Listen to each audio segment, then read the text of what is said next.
दोस्तों, आप सभी को मेरे YouTube चैनल में स्वागत है। चलिए एक नई कहानी शुरू करते हैं। प्यार का अधिकार। कहानी को शुरू से अंत तक सुनने के बाद सब्सक्राइब करके बेल आइकन जरूर दबा देना। प्रेम के त्याग होता है, स्वार्थ नहीं। जो यह कहता है कि अगर तुम मेरे नहीं हो सके तो किसी दूसरे के भी नहीं हो सकते। यहाँ प्यार नहीं स्वार्थ बोल रहा है। सच तो यह है कि प्रेम में जहाँ अधिकार की भावना आती है वहीं इंसान स्वार्थी होने लगता है, और जहाँ स्वार्थ होगा वहाँ प्रेम समाप्त हो जाएगा। उपरोक्त पंक्तियाँ पढ़ते पढ़ते विनय ने आंखें मूंद ली। एक शब्द सत्य है इन पंक्तियों का। क्या उसके साथ भी ऐसा ही कुछ घटित नहीं हो रहा? अतीत का एक एक पल उसकी स्मृतियों में विचरने लगा। विनय जब छोटा था तभी उसके पापा गुजर गए। उसे और उसकी छोटी बहन संजना को उसकी माँ सपना ने बड़ी कठिनाई से पाला था। वह कैसे भूल सकता है वे दिन जब माँ बड़ी कठिनाइयों से 2 वक्त की रोटी जुटा पाती थी। अपने जीवन काल में पिता ने घर के सामान के लिए इतना कर्ज ले लिया था कि पीएफ में से कुछ बचा ही नहीं था। पेंशन भी ज़्यादा नहीं थी। माँ को आज से ज़्यादा कल की चिंता थी। उसकी और संजना की उच्च शिक्षा के साथ साथ उन्हें संजना के विवाह के लिए भी रकम जमा करनी थी। उनका मानना था कि दहेज का लेन देन अभी भी समाज में विद्यमान है। कुछ रकम होगी तो दहेज लोभियों को संतुष्ट किया जा सकेगा, अन्यथा बेटी के हाथ पीले करना आसान नहीं है। बड़े प्रयत्न के बाद उन्हें एक स्कूल में अध्यापिका की नौकरी मिली, पर वेतन इतना था कि घर का खर्च ही चल पाता था। फायदा बस इतना हुआ कि अध्यापिका की संतान होने के कारण उन दोनों को आसानी से स्कूल में दाखिला मिल गया। माँ ने उनकी देखभाल में कोई कमी नहीं होने दी। आवश्यकता का सभी सामान उन्हें उपलब्ध कराने की उन्होंने कोशिश की। इसके लिए उन्होंने ट्यूशन भी पढ़ाए। उन दोनों ने भी माँ के विश्वास को भंग नहीं होने दिया। माँ की खुशी की कोई सीमा नहीं रही जब मैट्रिक में उससे राज्य में प्रथम स्थान प्राप्त किया। स्कूल की तरफ से स्कॉलरशिप तो मिली ही, उसको पहचान भी मिली। यही 12वीं में हुआ। उसे आईआईटी में दाखिला तो नहीं मिल पाया, पर नीट में मिल गया। संजना ने भी अपने भाई विनय का अनुसरण किया। उसने भी बायोटेक्नोलॉजी को अपना कैरियर बनाया। बच्चों को अपने अपने सपने पूरे करते देख माँ को सुकून तो मिला, पर मन ही मन उन्हें यह डर भी सताने लगा कि कहीं बच्चे अपनी चुनी डगर पर इतने मस्त न हो जाए कि उनकी अनदेखी करने लगे और वे उनके प्रति ज़्यादा ही चिंतित रहने लगी। माँ स्कूल कॉलेज की हर बात तो पूछती ही, उनके मित्रों के बारे में भी हर संभव जानकारी लेने का प्रयास करती। विनय और संजना ने कभी उनकी इस बात का बुरा नहीं माना, क्योंकि उन्हें लगता था कि माँ का अतिशय प्रेम ही उनसे यह करवा रहा है। भला माँ को उनकी चिंता नहीं होगी तो किसे होगी? माँ की खुशी की सीमा न रही जब इंजीनियरिंग की पढ़ाई पूरी होते ही उसकी एक मल्टीनेशनल कंपनी में नौकरी लग गई। संजना का कोर्स भी पूरा होने वाला था। माँ ने उसके विवाह की बात चलानी प्रारंभ कर दी। संजना अभी विवाह नहीं करना चाहती थी। वह रिसर्च कर अपना कैरियर बनाना चाहती थी। उसने अपना पक्ष रखा तो माँ ने यह कहकर अनसुना कर दिया कि मुझे प्रयास करने दो। यह कोई आवश्यक नहीं कि तुरंत अच्छा रिश्ता मिल ही जाए। स्वयं से एक अच्छा घर परिवार मिल ही गया। संजना के मना करने के बावजूद माँ ने अपने अधिकार का प्रयोग कर उस पर विवाह के लिए दबाव बनाया। विनय ने संजना का साथ देना चाहा तो माँ ने उससे कहा कि मुझे अपनी एक जिम्मेदारी पूरी कर लेने दो। मैं कुछ गलत नहीं कर रही हूँ। तुम स्वयं जाकर लड़के से मिल लो। अगर कुछ कमी लगे तो बता देना, मैं अपना निर्णय बदल दूंगी। और जहाँ तक संजना की पढ़ाई का प्रश्न है, वह विवाह के बाद भी कर सकती है। विनय तब समीर से मिला था, उसमें उसे कोई भी कमी नजर नहीं आई। आकर्षक व्यक्तित्व होने के साथ वह अच्छे खाते पीते घर से है, कमा खा भी अच्छा रहा है। समीर इंजीनियरिंग कॉलेज में लेक्चर है। माँ ने जैसे दिन देखे थे, जैसा जीवन जिया था, उसके अनुसार उसे उनका सोचना गलत भी नहीं लगा। वह एक माँ है। हर माँ की इच्छा होती है कि उनके बच्चे जीवन में जल्दी स्थायित्व प्राप्त कर ले। आखिर वह संजना को मारने में कामयाब हो गया। संजना और समीर का विवाह धूमधाम से हो गया। संजना के विवाह के उत्तरदायित्व से मुक्त होकर माँ कुछ दिनों की छुट्टी लेकर विनय के पास आई। एक दिन बातों बातों में उसने अपने मन की बात उनके सामने रखते हुए कहा, माँ, अब आपकी सारी जिम्मेदारियाँ समाप्त हो गई है। अब नौकरी करने की क्या आवश्यकता है, अब यहीं रहो। बेटे के मुख से यह बात सुनकर माँ भावविभोर हो गई। आखिर इससे अधिक एक माँ को और क्या चाहिए। उन्होंने त्याग पत्र भेज दिया। कुछ ही दिनों में वे उस घर को किराए पर उठाकर तथा वहाँ से कुछ आवश्यक सामान लेकर उसके पास आ गई।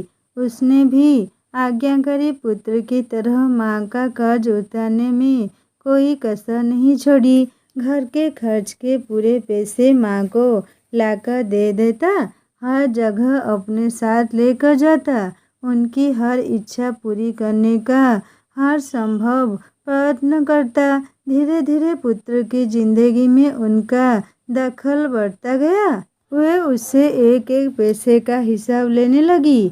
अगर वह कभी मित्रों के साथ रेस्टोरेंट में चला जाता तो माँ कहती, बेटा, फजूल खर्चे उचित नहीं है, आज की बचत कल काम आएगी।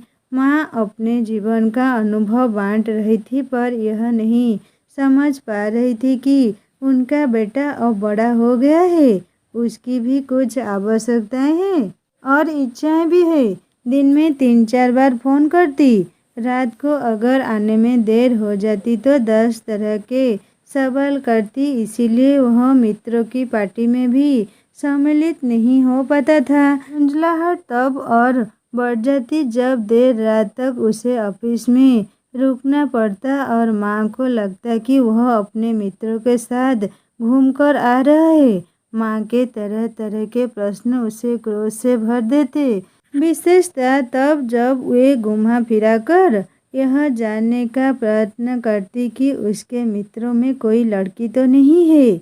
उनका अवश्य समझकर भी वह उन्हें कुछ नहीं कह पाता था तथा माँ का अपने प्रति अतिशय प्रेम चिंता समझकर टालने की कोशिश करता था। माँ का उसकी जिंदगी में दखल और माँ के प्रति उसका अतिशय झुकाव भाव कर मित्रों ने माँ की पूछ कहकर उसका मजाक बनाना प्रारंभ कर दिया। कोई कहता, यार तू तो अभी बच्चा है, कब तक माँ का आंचल पकड़कर घूमता रहेगा। आंचल छोड़कर मर्द बन, कुछ निर्णय तो अपने आप कुछ ले।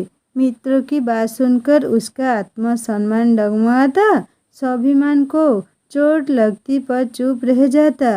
अब उसे लगने लगा था कि माँ का अपने बच्चे के प्रति प्यार स्वाभाविक है, पर उसकी सीमा रेखा होनी चाहिए।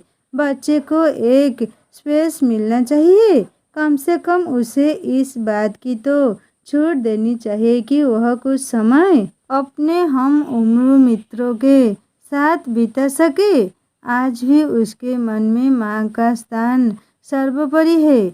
आखिर माँ ही तो है जिन्होंने न केवल उसे जिंदगी दी, उसे इस मुकाम तक पहुँचाने में कितने ही कष्ट सहे। फिर भी मन में तरह तरह के प्रश्न और शंकाएं क्यों। वे अभी जो कर रही है उसमें उनका प्यार छिपा है। माँ ने जीवन दिया है, अगर वे ले भी ले तो भी इंसान उनके कर्ज से मुक्त नहीं हो सकता। निंदा फाजली ने यूं ही नहीं लिख दिया। मैं रोया परदेश में भीगा माँ का प्यार।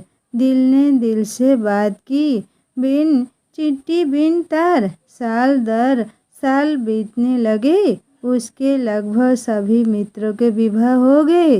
वे अक्सर कहते, यार कब मिठाई खिला रहा है?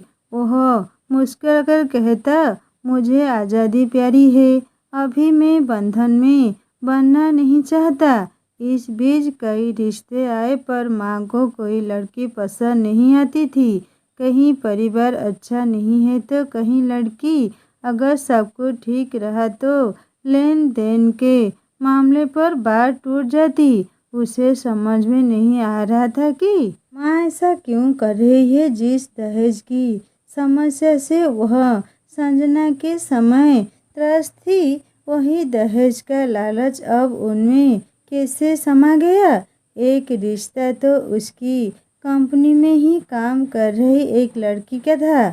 उसके माता पिता इस रिश्ते के लिए इसीलिए ज़्यादा उत्सुक थे क्योंकि उन्हें लगता था कि दोनों के एक ही कंपनी में काम करने से वे एक दूसरे की समस्याओं को अच्छी तरह समझ पाएंगे।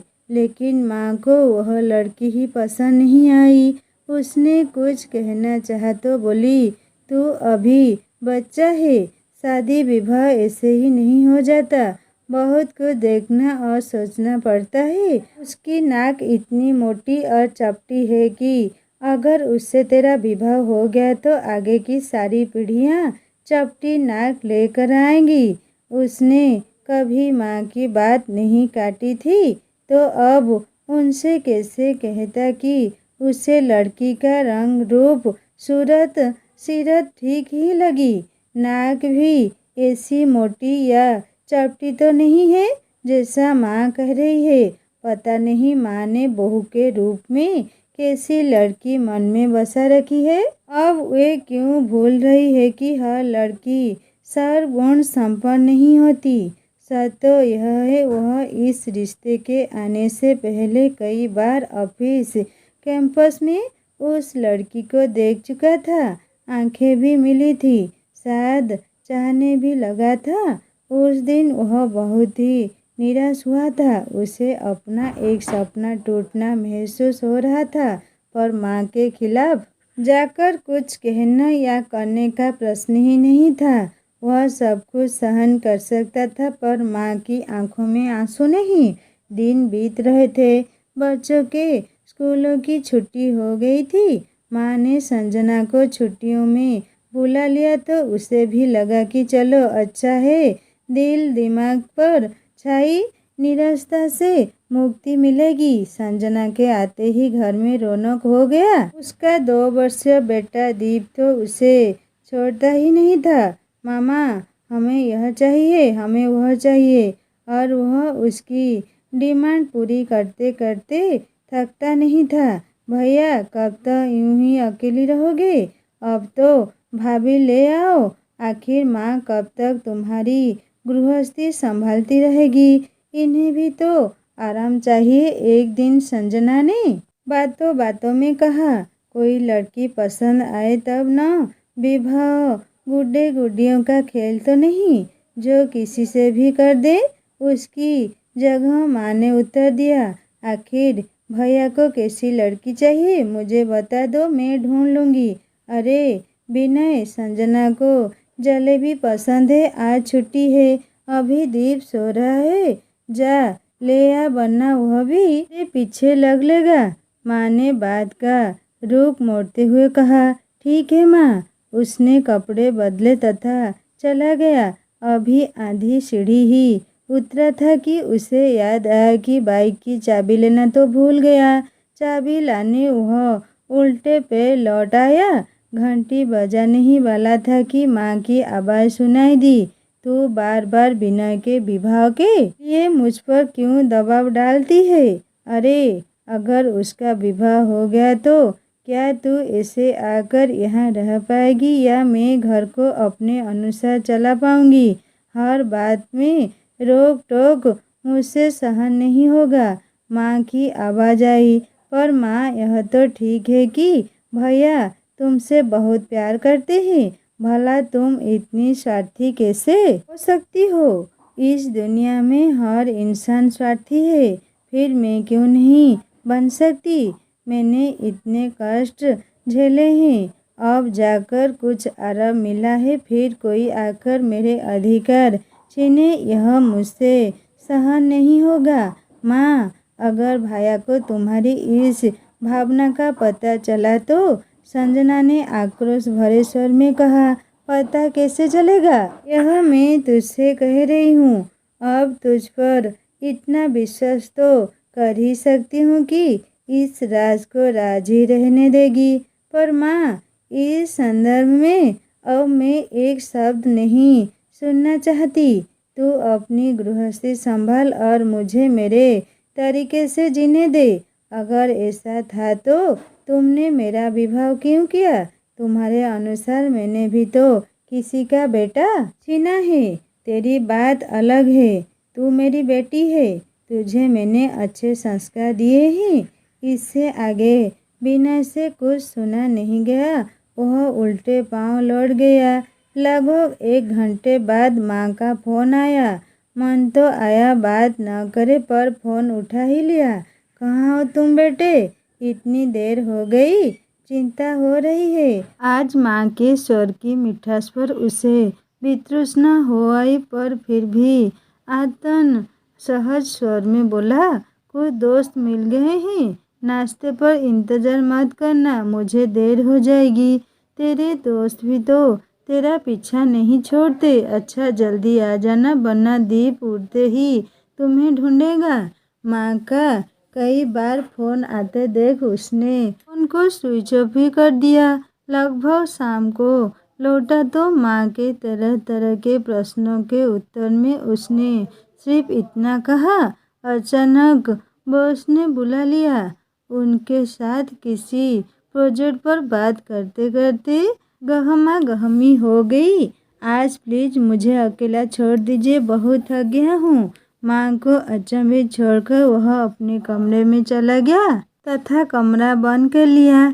पता नहीं क्या हो गया है इसे। आज से पहले तो इसने ऐसा कभी नहीं किया। भैया कह रहे थे कि बस से कुछ गहमा गहमी हो गई है। हो सकता है कुछ ऑफिस की परेशानी हो। अगर कुछ परेशानी भी है तो ऐसे कमरा बंद करके बैठने से थोड़े ही हल हो जाएगी। आज तक तो हर परेशानी मुझसे शेयर करता था, फिर आज कहीं उसने वह बात। माँ, तुम भी न जाने क्या क्या सोचती रहती हो। उसके कानों में दीदी के वाक्य पड़े। खाने के समय माँ व दीदी उससे खाने के लिए कहने आई, पर उसने कह दिया मुझे भूख नहीं है। मैंने उनके साथ ही खा लिया था। विनय जानता था कि उसके इस व्यवहार से माँ और दीदी दोनों आहत होगी, पर वह अपने आहत मन का क्या करे।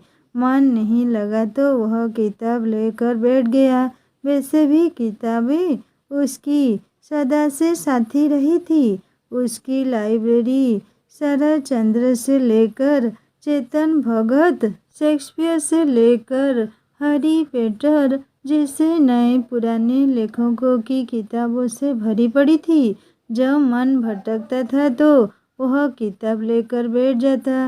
मन का तनाव तो दूर हो ही जाता, मन को शांति भी मिल जाती थी। किताब पढ़ते पढ़ते अचानक उसकी निगाह पुनः उन पंक्तियों पर पड़ी। तो क्या अब माँ के प्रेम में स्वार्थ आ गया है, जिससे उनमें अनचाहा डर पैदा हो गया है। परिस्थितियों पर नजर डाली तो लगा माँ का डर गलत नहीं है, पर उनका सोचना तो गलत है। उन्हें यह क्यों लगने लगा है कि कोई दूसरा आकर उनसे उनका अधिकार छीन लेगा। अगर वह अपना निस्वार्थ प्रेम बनाए रखती है तो अधिकार छीनेगा नहीं, वरना उसमें बुद्धि ही होगी। अगर मैं उनका सम्मान करता हूँ, उनकी हर इच्छा का पालन करता हूँ, तो क्या उनका कर्तव्य नहीं है कि वे भी मेरी इच्छा का सम्मान करे? मुझे बंधक बनाकर रखने के बजाय थोड़ी स्वतंत्रता दे। अगर माँ मेरे विवाह का प्रयास नहीं चाहती तो मैं स्वयं प्रयास करूँगा। आखिर मेरी भी कुछ इच्छाएं हैं। मैं कर्तव्य के साथ अधिकार भी चाहता हूँ। माँ को मुझे मेरा अधिकार देना ही होगा। मैं संजना से बात करूँगा, अगर उसने साथ दिया तो ठीक, वरना मर्यादा लांघनी ही पड़ेगी। आखिर जब बुजुर्ग अपने ही अंश की भावना को न समझना चाहे तो बच्चों को मर्यादा लांघनी ही पड़ती है। इस विचार ने उसके मन में चलती उथल पुथल को शांति दी। घड़ी की देखा तो 2 बज रहे थे। वह सोने की कोशिश करने लगा। साल भर पश्चात विनय ने संजना और विशाखा के साथ अपने अपार्टमेंट के सामने कार खड़ी की। संजना ने कार से उतरकर कहा, भैया आप भाभी को लेकर पहुँचो, तब तक मैं आरती का थाल सजाती हूँ। अरे संजना, तू अचानक, न कोई सूचना, कहाँ है समीर और दीप? माँ ने दरवाजे पर उसे अकेला खड़ा देखकर प्रश्न किया। वो भी आ रहे हैं, पर माँ अभी आरती का थाल सजाओ, भैया भाभी को लेकर घर आए हैं। भाभी, क्या कह रही है तू? वह ऐसा कैसे कर सकता है? मुझे बिना बताए इतना बड़ा फैसला? ऐसा करते हुए एक बार भी मेरा ख्याल नहीं आया उसे। क्या तू भी इसमें शामिल है? माँ ने वेखला कर कहा, हाँ मैं भी। माँ, अगर अपना सम्मान बनाए रखना चाहती हो तो खुशी खुशी बहू का स्वागत करो। मैं आरती का थाल सजाती हूँ और हाँ, तुरंत होटल नटराज के लिए निकलना है। कोर्ट मैरिज हो चुकी है, पर समाज की मुहर लगाने के लिए वहाँ हमें रिसेप्शन के साथ विवाह की रस्में भी पूरी करनी है। कार्ड बन चुके हैं। थोड़ी देर में मेहमान भी आने प्रारंभ हो जाएंगे। यहाँ कोई हंगामा न हो, इसीलिए समीर दीप को लेकर सीधे होटल चले गए हैं। जितनी तेजी से संजना का मुंह चल रहा था, उतनी तेजी से उसके हाथ भी। पर लड़की कौन है? उसका परिवार कैसा है? क्रोध पर काबू पाते हुए माँ ने पूछा, लड़की से तुम मिल चुकी हो? भैया के साथ ही काम करती है क्या यह विशाखा? माँ, तुम्हें चपटी नाक वाली नजर आई होगी, पर मुझे वह बहुत ही सुलझी और व्यवहारिक लड़की लगी, और सबसे बड़ी बात, वह भैया की पसंद है। शादी से पहले हर लड़की सुलझी नजर आती है। माँ, अगर अभी तुमने अपना रवैया नहीं बदला तो मेरी बात याद रखना, घाटे में तुम ही रहोगी। बच्चे बड़ों से सिर्फ आशीर्वाद चाहते हैं, उसके बदले में बड़ों को सम्मान देते हैं न। अगर उन्हें आशीर्वाद की जगह ताने और उल्हाने मिलते रहे तो बड़े भी उनसे सम्मान की आशा न रखे। वैसे भी तुम्हारे रोग के कारण ही हमें अनचाहे तरीके से फैसला लेना पड़ा, और तो और विशाखा के माता पिता को बड़ी कठिनाई से इस सब के लिए तैयार कर पाए हैं। अब चलो। कहते हुए संजना का स्वर कठोर हो गया था। वह आरती का थाल लिए तेजी से बाहर की ओर चल दी। कहने सुनने के लिए कुछ रह ही नहीं गया था। पंछी के पर निकल चुके हैं और वह अब बिना किसी की सहायता से उड़ना भी सीख चुका है। बहेलिया अगर चाहे भी तो उसे बांधकर नहीं रख सकता, सोचकर माँ ने संजना का अनुसरण किया। संजना बाहर आई तो देखा दरवाजे पर विनय विशाखा के साथ खड़ा है। आरती का थाल संजना माँ के हाथ में पकड़ाकर बोली, भैया, पहले मेरी मुट्ठी गरम करो, तब अंदर आने दूंगी। विनय से मोटा सा लिफाफा पाकर ही वह हटी तथा माँ की तरफ मुखातिब होकर बोली, माँ, अब तुम्हारी बारी। पूरी जादूगरनी निकली। अभी से मेरे बेटे को फांस लिया, आगे न जाने क्या क्या होगा। मन ही मन बुदबुदाई, तभी अंतर्मन ने उसे झांझोरा। अब अपना और कितना अपमान करवाएगी सपना। आगे बढ़, खुशियाँ तेरे द्वार खड़ी है, खुशी खुशी स्वागत कर। उन्होंने संजना के हाथ से थाल लिया तथा आरती उतारते हुए बोली, अच्छा सरप्राइज दिया तुम लोगों ने मुझे हवा भी नहीं लगने दी। अगर तुझे इसी से विवाह करना था तो मुझसे कहते, क्या मैं मना कर देती। संजना, इसमें कुछ मीठा तो रखा ही नहीं है। अब बिना मुंह मीठा करवाए कैसे बहू को गृह प्रवेश करवाऊं। आज मीठा तो कुछ भी घर में नहीं है, जा थोड़ा सा गुड़ ले आ। विनय और संजना ने एक दूसरे को देखा।